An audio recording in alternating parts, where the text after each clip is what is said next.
last few years through working on committees and things with her through the Chamber Women's Network. And she's one of my favorite people. I'm just so glad she's here. Here's her official biography. Liz Townsend Bird serves as the Director of Corporate and Community Relations for the Food Bank for Central and Northeast Missouri. She's been with the food bank for 5.5 years. She has over 20 years of fundraising experience in higher education and nonprofits. She's also served in a leadership capacity with the Chamber of Commerce Women's Network, as I mentioned, and she's currently serving as a commissioner with the City of Columbia's Human Rights Commission. So, just from those details, you can tell she's a lovely human being. Can't highly recommend. Really looking forward to hearing her tell us everything that's going on with the food bank. Thank you, Sarah. You read it just how I wrote it. I really appreciate the invitation to speak with you all. Personally, this is an organization I've actually it's on my list to get more involved with. And Sarah can attest that I have asked her a handful of times, tell me again, how do I get involved? I just need to do it. So maybe this is the inspiration for me to finally get involved with your group. So I really appreciate the invitation. So initially I was asked if I would share what's happening, kind of all things on the food bank market. So those are specifically the slides I have put together, but we can talk about the food bank in general as well. And I'm happy to answer any questions. I know Kathy let me know that you all are very engaged and will have lots of questions for me. So I hope I'm ready for you. Before I go into the slides about the market, I'll just give you a big picture overview of the food bank. Sometimes it's hard to understand the difference between a food bank and a food pantry. So food banks are essentially the organizations that are the warehouses for food. Huge amounts of food come into food banks, and then they distribute it out to food pantries. So there is a national organization called Feeding America, and we are a member of that organization. There's about 200 food banks across the country that are Feeding America affiliated. We are one of 6 food banks in the state of Missouri. We all work very collaboratively together. If one of our food banks has a surplus of an item and another food bank could benefit from that, we will trade, we will barter, we will frequently use that I-70 corridor between Kansas City and St. Louis. And of course, we collaborate with Sikeston, Springfield, and St. Joseph areas as well. So like I said, we're one of 6. We do serve 32 counties. That's about 18,000 square miles of the state. It's a huge footprint, and we're working with 145 partner agencies throughout those 32 counties. So those are other pantries, soup kitchens, shelters, meal sites, what have you. They are a partner agency. We are distributing food to them at no cost. And so when we look at our 32 county footprint and the number of people that we're serving throughout that area, we serve an average of 100,000 people every month throughout that area. And of course, we can't do that without the support of our partner agencies.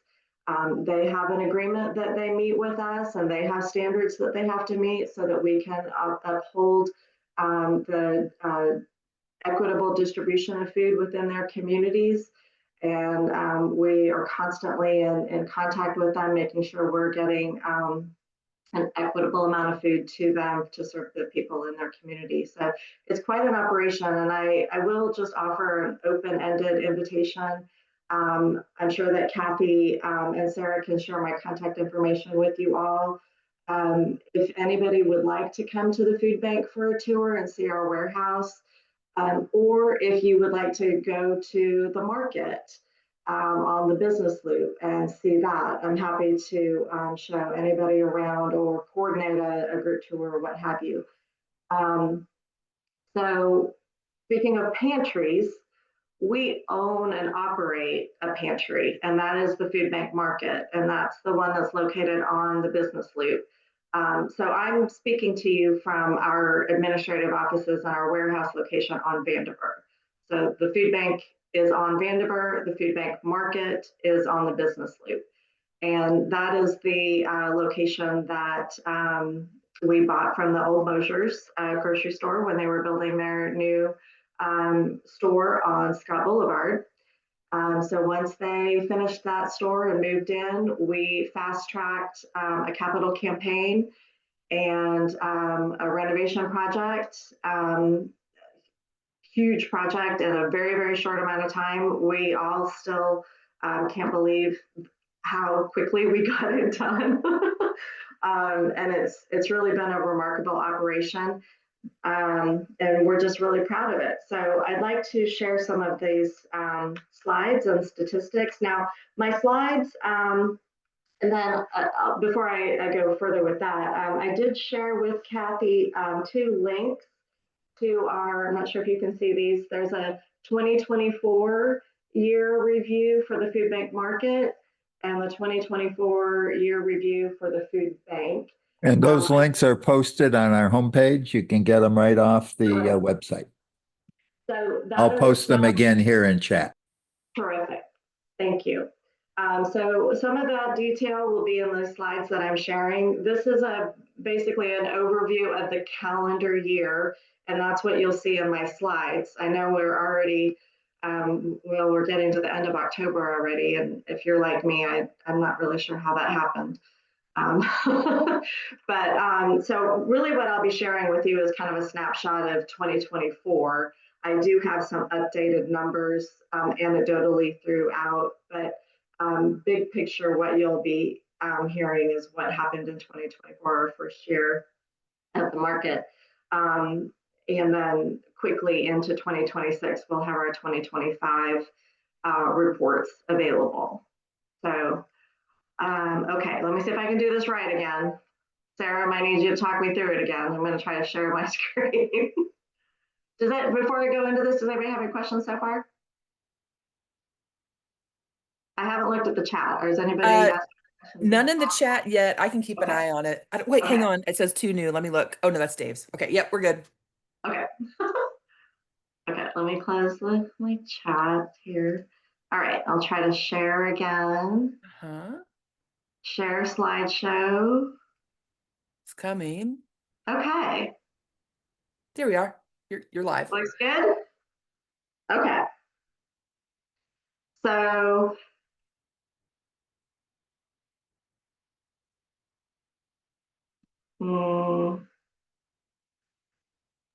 Usually it's space bar makes it yeah, go it's forward. not doing it. Oh, here we go. Okay. So last year, on November 1st, 2024, we celebrated our 1-year anniversary of the market being open. So this year, what is that, next week? Well, next Saturday, is that right? We'll be celebrating 2 years of the market being open. So we were excited to share with our Chamber of Commerce ambassadors for ribbon cutting to celebrate that 1 year. And we were really pleased to have Claire Babineau-Fontenot, who is the CEO of Feeding America, here for that celebration. So we were really honored by her presence. I need to minimize my screen here. Okay. So this is kind of a snapshot of the 1 year of the food bank market. We were able to serve nearly 31,000 people with shopping experience at the market. And this does not, as that notes, this does not count those individuals who might have come to the sharing room. So the sharing room is the space that's right up in front of the market, and our neighbors can access that, the food in that area as frequently as they need. We do limit neighbors to a monthly shop at the market, just so that we can make sure that we are equitably meeting the needs of the neighbors in Boone County. So if there's an emergency situation, we will work with a neighbor to make sure that they are getting food throughout the month if they need to stretch their resources a little bit further. But in general, neighbors are invited to shop once a month at the market. So what we saw in that first year was, the slide will show 3.2 million meals was the equivalency of the food that we shared through the market. That notes that that number was through October 31st. When we looked at the remainder of that year, we served 3.4 million meals. Again, that's an equivalency of the pounds of food we were able to distribute through the market. Another notable statistic of the food that we were able to share through the market is what we call foods to encourage. Foods to encourage is a category that represents the healthier options like protein, dairy, produce, and whole grains. And the percentage of food that we distributed was 69% of foods to encourage. That was really exciting. That was 3.96 million pounds of food. Of that, 1.3 million pounds was fresh produce. So we're very committed to making sure that we're trying to distribute the most healthy choices to our neighbors when they're seeking our services at the market. So 1.3 million pounds of fresh produce distributed during the year at the market is something that we're very proud of. Some of the programs that we operate out of the market include Project Dash, Share Packs, and VIP Veteran Packs. These are just a sampling of some of the programs that we operate out of the market. Project Dash is an opportunity for us to collaborate with DoorDash and get food to neighbors who have a hard time getting to the market, whether that's maybe they're elderly, shut in, they don't have access to the market, maybe they don't have transportation, what have you. This is an opportunity for us to help get food to those neighbors in need. The VIP Veteran Packs, this is a popular program, but still running on a rather limited basis because it's a very costly program for us to run. These are boxes of supplemental nutritional items, as well as toiletries and other household needs that are distributed to veterans in need. This is a very expensive program because we do intentionally buy items that go in the boxes that are conducive to what our veterans might be facing. So especially if it's an unhoused veteran, if you don't have a kitchen to heat a meal, can openers to open canned goods, and so forth, we're trying to provide items that have pop top, open cans to open, ready to eat meals, self-heating meals, toiletry items that we don't always get through donated manufacturers, distribution process, and so forth. At the market here in Boone County, we're distributing about 125 of those a month. Throughout our 32 counties, we're distributing about 500 a month. This is a first come, first served basis, and we do have more veterans in need. So we try to, again, be as equitable as possible in that distribution. The share packs are ready to go bags or boxes of food, hygiene items, and again, household items, especially for our unhoused neighbors. Some of our police department officers will carry these in their cruisers in case they are addressing a domestic violence call in the middle of the night, or they're having to assist with an unhoused community member. It's ready to go. It's in the car. They can distribute it as they need. But we have them ready to go at the market as well for anybody who needs something more a more mobile solution to food or toiletry items.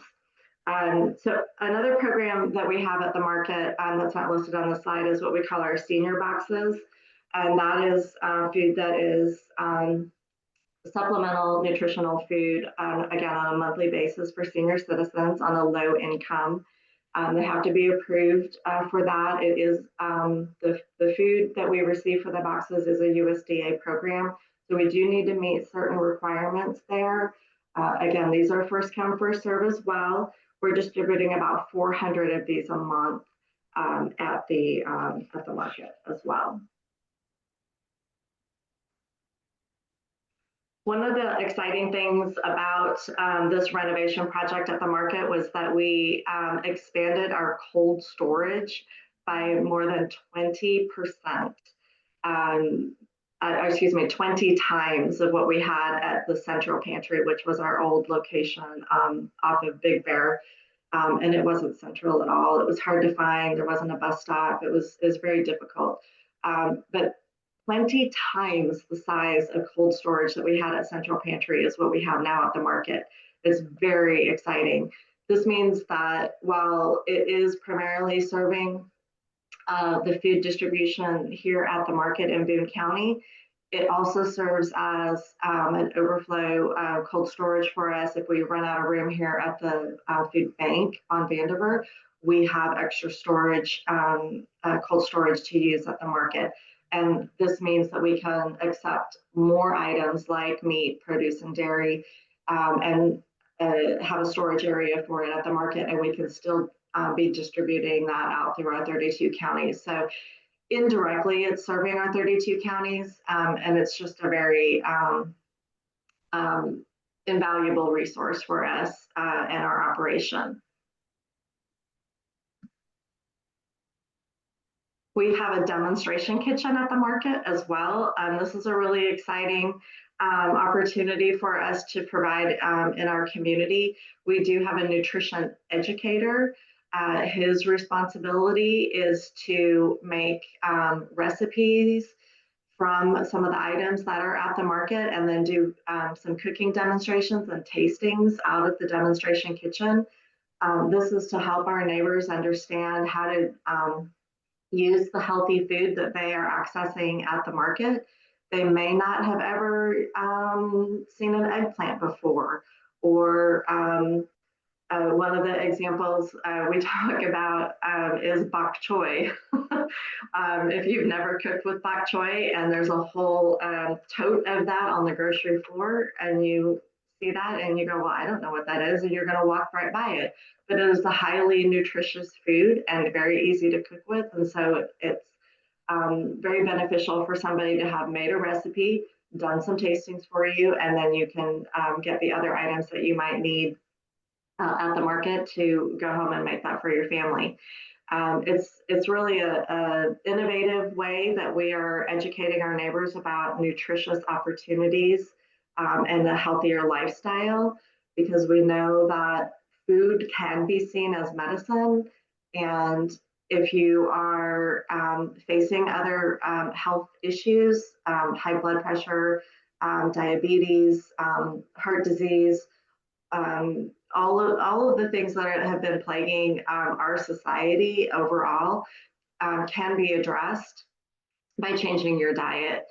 And so we wanted to make sure we were investing in that area by having this demonstration kitchen and a nutrition educator. He's also been offering some really neat workshops on how to use coupons, how to do meal planning and meal prep, and really stretch your food and your dollar even further. So that's been a really fun workshop for the neighbors that have been visiting the market as well. Another new position that we brought online when we opened the market was a resource navigator. So say hi to Jen. We have on our slide, say hi to Jen. She is fantastic. Her responsibility is to connect our neighbors with a variety of resources that they need. Um, if you need assistance with food, you probably need help with a variety of other things as well. So it's her job to help open those doors for our neighbors in need. And through the 2024 year, she helped 258 neighbors with 729 local resources.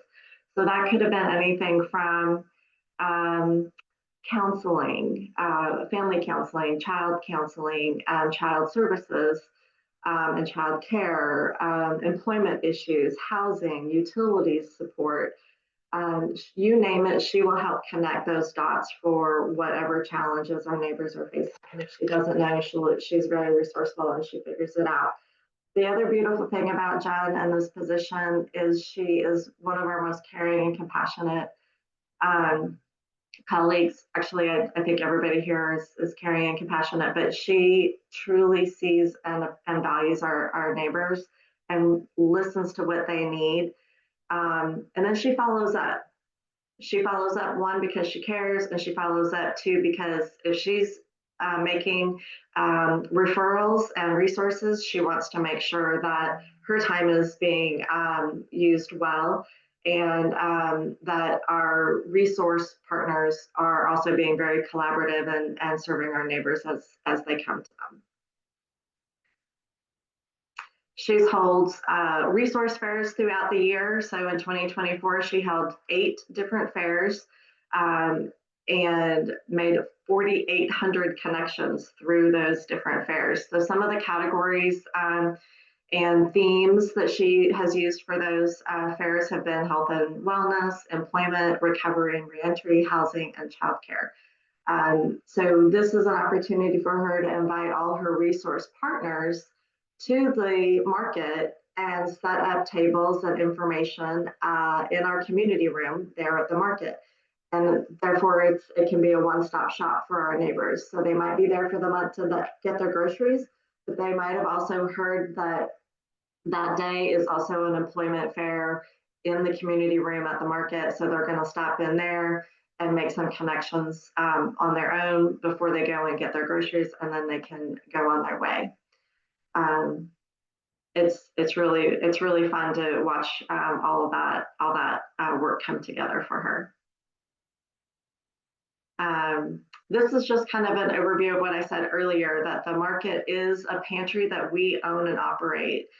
And so in general, overall, that the market would be considered one of our 145 partner agencies. I didn't really talk about our children's programs yet. We partner with about 200 schools throughout these 32 counties in our service area. And so we are still providing buddy packs, but we also have had an overwhelming response from our school partners that has said buddy packs used to meet the need, but what they see now is children need access throughout the week and not just on the weekends. And so we listened to them and took their feedback to heart, and we have been collaborating with our school partners throughout our 32 counties to open markets within the schools. And this gives children access to healthy food throughout the week to take home, not just for themselves, but their family.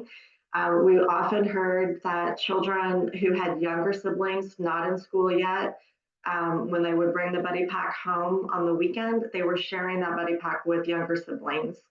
And that buddy pack is meant for one child for one weekend. If they're having to share that, that means that child is not gaining the nutritional needs that that one buddy pack was meant to provide. So opening school markets throughout our 32 counties and 200 school partners has really made a huge difference in the lives of the children that we're serving. In 2024, we saw about 7,000 children a week accessing pantries or buddy packs throughout those school partners. One way you all can help and be involved is we're always looking for volunteers at the market. We're always looking for volunteers here at the food bank as well in the volunteer room, but specifically at the market. There's a variety of ways to serve our neighbors. One of them would be working in the warehouse and helping to restock the grocery floor. One would be bagging groceries and checking out our neighbors. This is a really meaningful way to engage with our neighbors. They feel very valued and cared for when somebody is checking them out and bagging their groceries for them. If you need help with food, it's a very humbling experience to go to the market. But when somebody cares for you and bags your groceries for you and helps get that everything back into the cart for you, it really goes a long way, and they really appreciate that extra effort. So those are some opportunities to volunteer at the market. And that's that on the market overall. I did make a couple notes here. Let's see, I talked about children's programs. Okay, there were a couple other programs that I wanted to mention to you all. One is what we call our retail rescue program. That does benefit the market. It also benefits many of our partner agencies as well. So we do have a very robust relationship with local grocery stores and restaurants who are needing to turn food quickly. It has the shelf life is getting smaller and smaller and smaller, especially when you think about produce that a regular customer might not be buying those bananas that are starting to get a little bit ripe. Lettuce that's starting to expire. It's Christmas, but it's still nutritional and it can still be edible as long as it gets into the hands of somebody right away. So our retail rescue operation is running every day and going to grocery stores and restaurant partners, and we're getting that food to the sharing room at the market, or we're getting it directly to our partner agencies and they're handing that out right away. Again, normal operation would mean that you should come and shop once a month, but the sharing room or those really perishable items, those items that have met their shelf life and need to get in the hands of somebody, neighbors can have access to those items right away. The other program that I wanted to mention that's really making a difference is what we call our mobile markets. That doesn't necessarily impact the market here on Business Loop, but these are refrigerated trucks that are going into communities that might not have a pantry nearby, a bricks and mortar pantry or a bricks and mortar meal site. It's a refrigerated truck that goes into a community. It's stocked with sometimes items are individual and you pick up what you would like.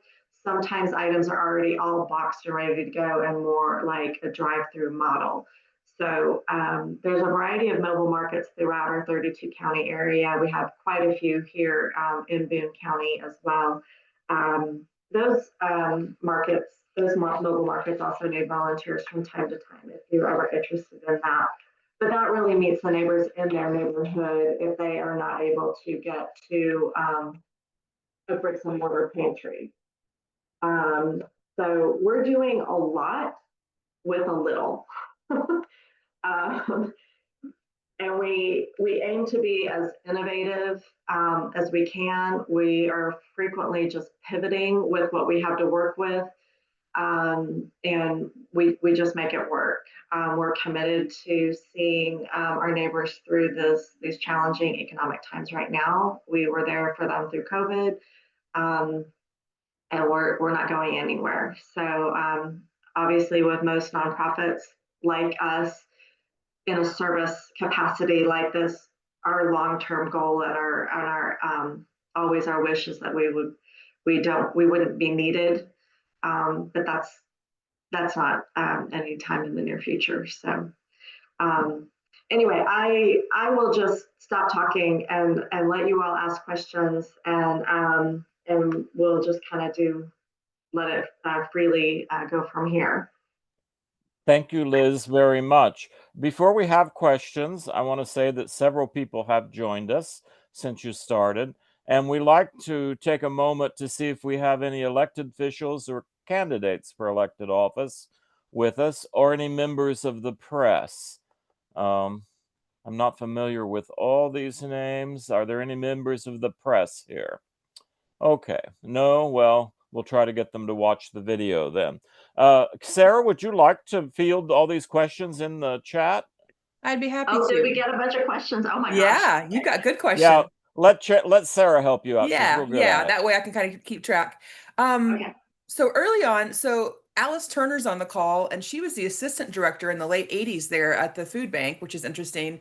She remembers when she was there, about half of the pantry participants made minimum wage, which was $7 back then. And she said it's probably pretty similar today. I don't know if you have that number at your fingertips of I don't have that off the top of That's my fine. head. And Alice, I had no idea. Yeah, I'd forgotten that myself and I knew it. I Okay, love that. yeah, I don't know that off the top of my head. that's I fine. will say, I mean, the majority of the neighbors that come to the market and really any of our pantry partners are employed Mhm. Yeah, or have multiple jobs. Yeah. yeah. They're just underemployed. Yeah. It's Or too underpaid. hard. Yeah, they're Or fully underpaid, employed and underemployed. underpaid. When you think about housing and transportation and insurance and your utilities, and then and healthcare or medications, childcare, and then you put your food expenses on top of that. And what we see is even for us, being able to buy items in bulk, our budget, we've been spending 3 times as much on our food and transportation budget than we were before COVID. And it's not gotten any better. So I don't know the exact number, but Alice, I think that's a valid point. Yeah. Let's see. Winifred asks, does Project Dash replace Meals on Wheels? Or are they completely separate? They're completely separate. Okay. Meals on Wheels is its own nonprofit and organization. DoorDash or Project Dash was an innovative idea that we actually wrote a grant for. It's not a really broad program. We use it very limited. It can be costly, but we had a grant that helped underwrite it and get it started. So we just wanted to be sure that we were meeting the need of anybody who couldn't get to the market. So they are separate programs, and Meals on Wheels is not affiliated with the food bank. That's kind of what I thought, but I wanted you to say it. Ken had some great questions. First of all, about the veterans support. Are the vet packs for vets only? And then a follow-up to that is also, is it for any veteran or just unhoused veterans? And then he would like to know, can someone earmark a donation specifically for veterans if they want to Yes. donate? Yes, yes, yes. Yes, yes, and yes. So The just for veterans, veterans. the VIP veteran packs are for veterans only. Uh-huh. And it can be any vet. It does not need to be an unhoused vet. Okay. I like to explain what the items in the box are, especially as it meets the needs of an unhoused veteran Yes. who might be already challenged in many other areas. So that is why that program is a little more costly, because we're intentionally buying those items for that program. The toiletries and the personal care items. Toiletry, yeah, personal care items, the pop top cans, Yeah. meal ready food. We do accept contributions that can be designated specifically for the VIP Veteran Pack program. On our online giving form, there's a pull down menu that has 4 gift options. One is our general operations fund that helps us operate the whole organization, serving 32 counties and so forth. Another general ledger gift account we have is the food bank market. So that would go to support our food bank market here specifically. Then we have children's programs, And then we also have the VIP veteran pack. So those are the 4 specific gift funds that we have on our online giving form. Or if you send in a contribution, you can just write that in the memo line on a check or in any attached correspondence. Great. And I also know the answer to this, but I'll let you answer it. Ken asks you to speak about physical accessibility at the market for people with disabilities and being on a bus route. Yes. So our market is accessible. No, we don't have stairs. The doors are sliding, motion censored, all of those things. We did meet all of those accessibility criteria. And yes, we do have a bus stop, which is really lovely. There was a dormant bus stop there. And when we were looking at this location and moving along with our acquisition of the building and fundraising and construction plans, we did petition the city to reactivate that city bus stop. So it's there. And it's making a difference. We have a lot of neighbors come to the market using that bus. I personally have been at the market bagging groceries and been very creative working with that neighbor to bag their groceries in as few bags or in their backpack that they brought and so forth, because they needed to get back on the bus and get back home. So it can be very and I remember there were some to get back on a bus when you've got 12 bags and yeah.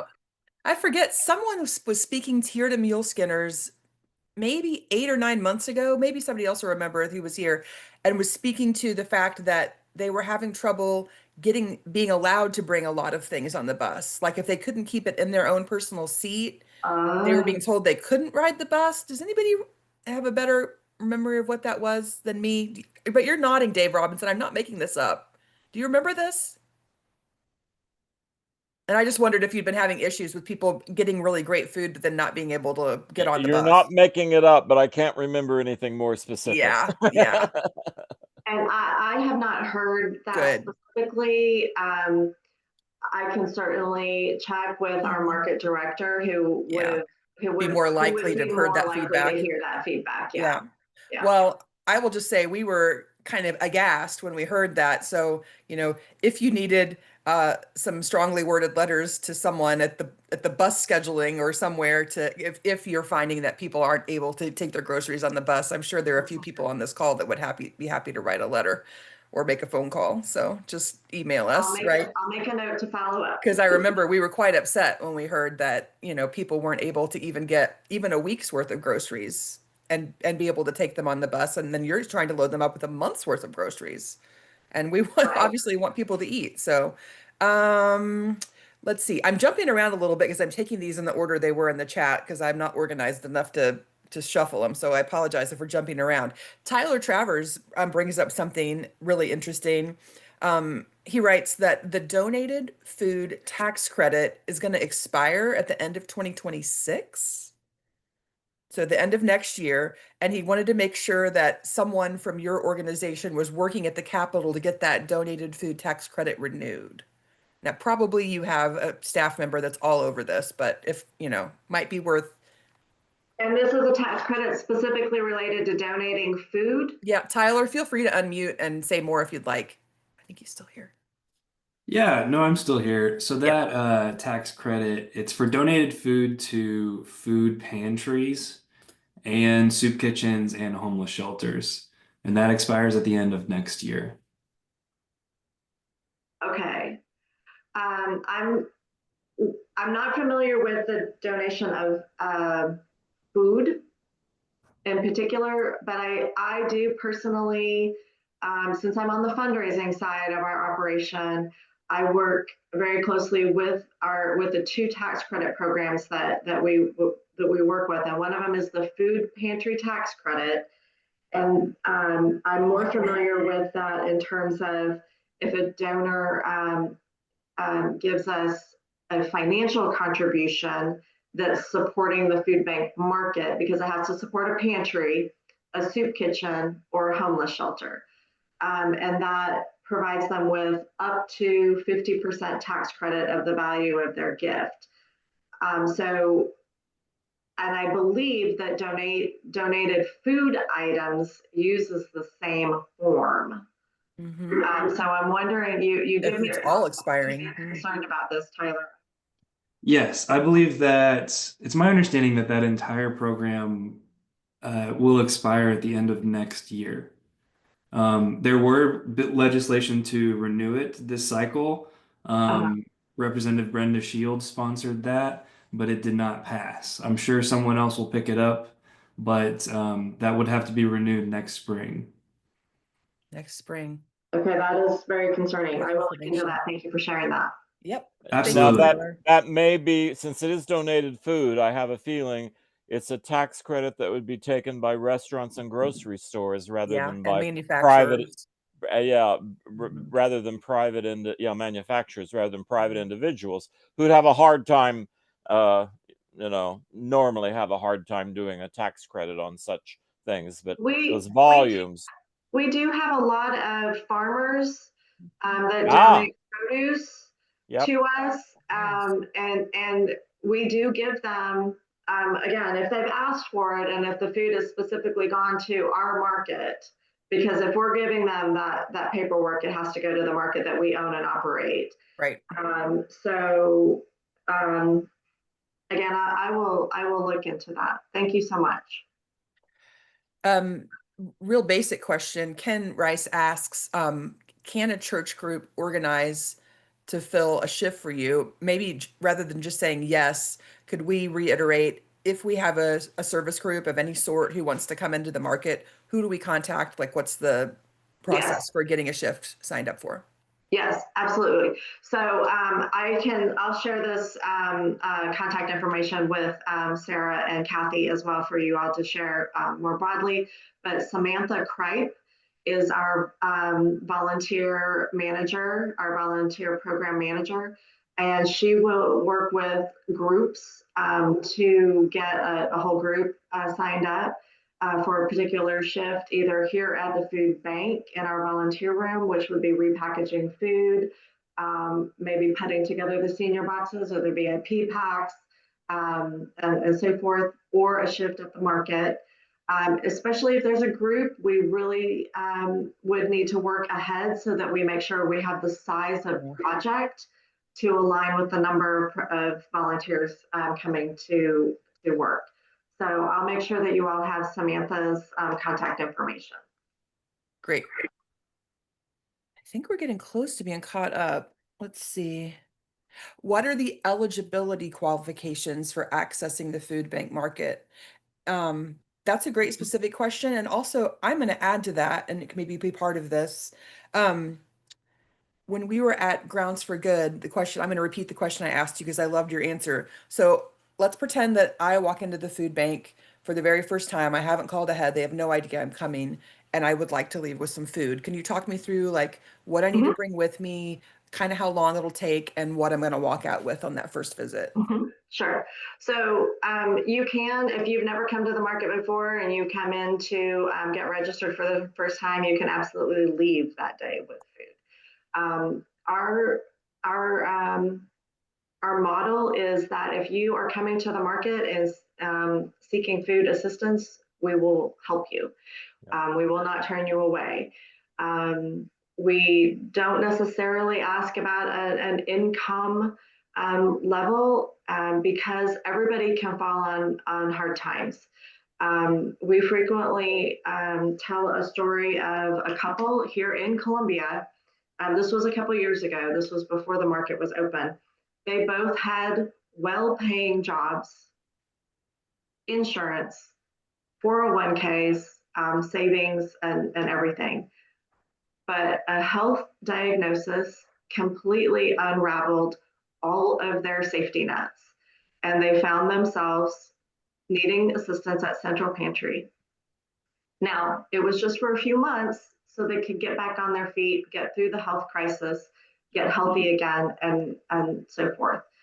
So long story short, that's one example of why we're not necessarily asking for income, we do ask for identification, maybe an address, because we do log all of our neighbors into our database so that we can help monitor the frequency of the shops and make sure that nobody's taking advantage of the system. Do they need additional support, and how can we help them with that? But we also need to track neighbors through our system, because we have a lot of funders that are also wanting to know our deliverables. And in order to still, maybe get a grant renewed year after year, we want to report back to that grant funder or the state the number of people that we're serving. Feeding America also asks for that data because they're helping support our operation as well. So we will ask you, ask neighbors for some very basic information so that we can keep track of your frequency of your shop. We also ask for this information because we want to monitor how many people are in the household. If you have all of a sudden, we've seen this a number of times, if you were a grandparent and you are already on a fixed income, and all of a sudden you are the guardian of your grandchildren. We've had it happen multiple times. We want to be sure that we are calculating the number of people in the household so that we can send you home with the amount of food that is equitable for the number of people in the household. So we're tracking all that basic information. Now, I think, Sarah, the time frame, like coming in, getting registered, shopping, and leaving, I think I might have said maybe an hour. Again, give or take, it all depends on the volume of neighbors already waiting in line, the number of volunteers there that day to check neighbors in and help get the shopping done and the bagging done and so forth. But it is a relatively quick and smooth process, but you do need to allow time. Sarah, you used the example of what is it, an hour, or is it 6 hours? Is it, Right. Well, I promise you it's nowhere near 6 hours, but it might be over an hour.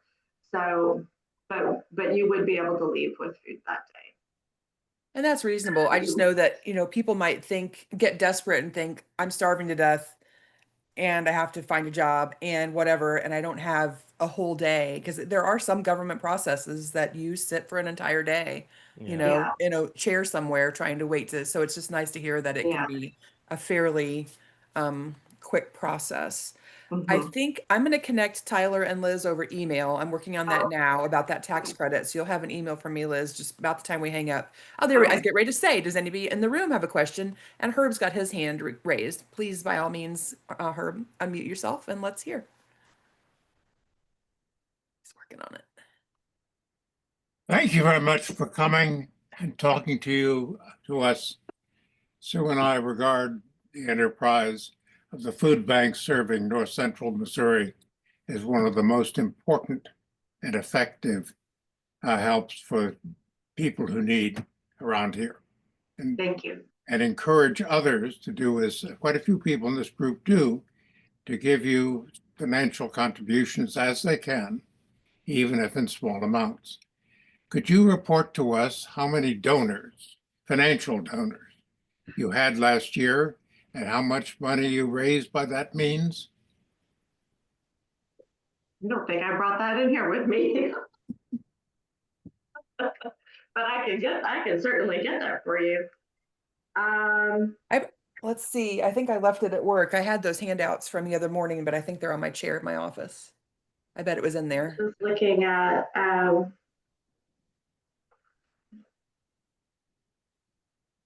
well, the year-end review documents that I shared and that I handed out primarily talk about the numbers of people that we're serving, the pounds of food, and so forth. So I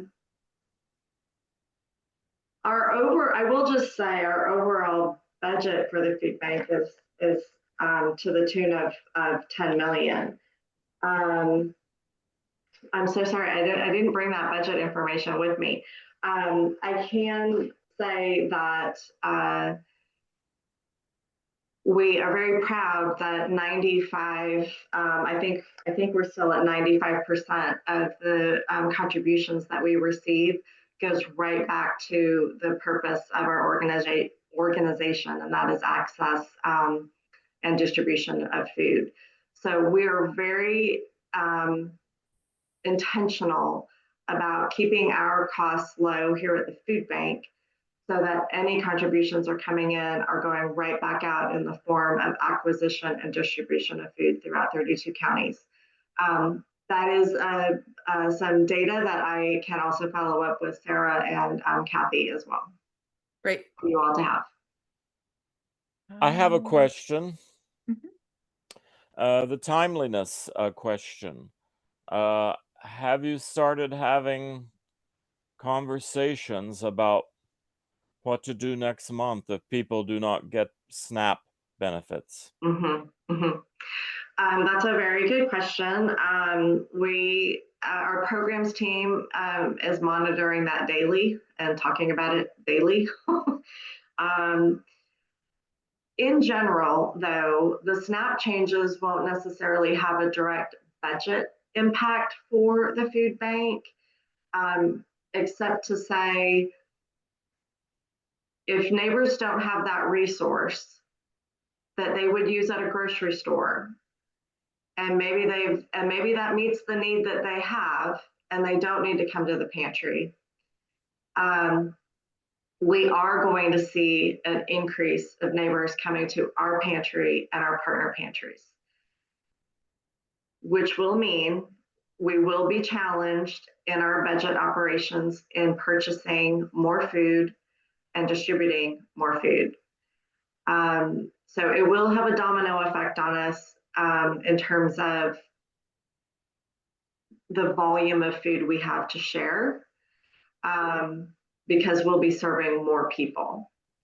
But the changes to the SNAP budget don't directly impact our budget. So Yeah, I can understand that it's just anticipating more people. I heard someone from Houston, I think, said nationally for every, I don't know, dollar amount of food that the food banks give out, SNAP is providing 9. So it's like yes, 9 to 1. And so if a it may be different number locally, but it's not like you're doing half the work and SNAP's doing half the work. right. It's very heavily on the SNAP side. So So tough. I do have a bullet point here from our communications officer for 2024. She says in 2024, SNAP provided more than 1.5 billion in food benefits to families across Missouri, more meals than all 6 food banks in the state of Missouri distributed in a year combined. Yeah. So yes, that is exactly the same situation here. Yeah. Yeah. So we will be impacted, but we will be staying the course. I did hear from a friend in Kentucky. She sent me a story about one of the pantries. I'm not really sure which one it was, but saying that pantry had run out of food. Yeah. I do not anticipate that happens to the market or our partner pantries. The volume may decrease, but we will not run out. That is my best guess. Kathy. Yes. Hi, Liz. It's really nice to meet you. What I wanted to ask is, it's my understanding there was like um, a lot of food aid and perhaps funding that was cut by the federal government a bit ago, and I'm wondering what the impact, what the dollar amount was, or the food volume amount was that affected our food bank here. Mm-hmm. I don't know off the top of my head the dollar value / pound value. I know that USDA cut and or canceled food orders that we were expected to receive, not just our food bank, but the 5 other food banks in Missouri. and then the very next week they said, okay, well, yeah, that was being cut or decreased, but we're going to give you this instead. So it was like a weird substitution. We still got it was it was hard to follow. We did end up getting other forms of protein and other nutritious items. It just wasn't the what was originally on the order, which was protein, dairy, and whole grains. We were able to get some other items in its place. Oh, good. Well, that's an interesting answer. It tells us about the way you handle you're used to handling flexible situations in a flexible way, and still meet your goals, and that's Mhm. we got to hope that that can continue. Our I don't. operations team is second to none. They are amazing. We just passed our annual audit with flying colors. They bend over backwards to get the job done. Um, I I'm grateful for them every day for the work that our operations team does. Well, I am too. A wonderful group of people, and making use of the resources that we can for this Mhm. particular thing. Do I hear from anyone else? I mean, we will be watching uh, what's happening. I do think it's a very critical time this way. I hope that this tax thing that one of our viewers came up will be helpful to you. And also your invitation to us to volunteer. Also for us to tell our neighbors that you're there. I mean, this Yeah, idea of just coming in and doing it, that is something we need to be willing to say to people, especially if they talk about the pressures that they're facing, to remind them that you're there. Sarah has got something to follow All up here. about a timely thing. I just flipped over to close my email out because I was connecting Liz and Tyler real quick. Kip Kendrick at 12:15 while we were on this call sent out a newsletter, our county commissioner, and said, the commission is approving an ARPA amendment to send $50,000 to the food bank. The city has agreed to match this with an additional $50,000. And then he says the holiday committee, I don't know what that is, it must be a commission thing, is kicking off an annual food drive sooner than normal in anticipation of a rough time for Boone County families. And so those of you that sign up for Kip's newsletter have got that in your inbox now. How funny is that that just came? Well, I think it's love perfect. that. Let's not rest on our Oh no. laurels, though. Let's try Mhm. to stay in contact with the people in the county, people in the food bank, churches, and other people who are keeping a close eye on this. Um, Nationwide, this thing scares me to death when you think Yeah. about Texas and other places. Yeah, We do have a good system working here, and I think that's another thing we can tell people. You want to donate to something, donate to the food bank. It will be used for what you think it ought to be used, it and that, absolutely will. I can yeah, assure you of that.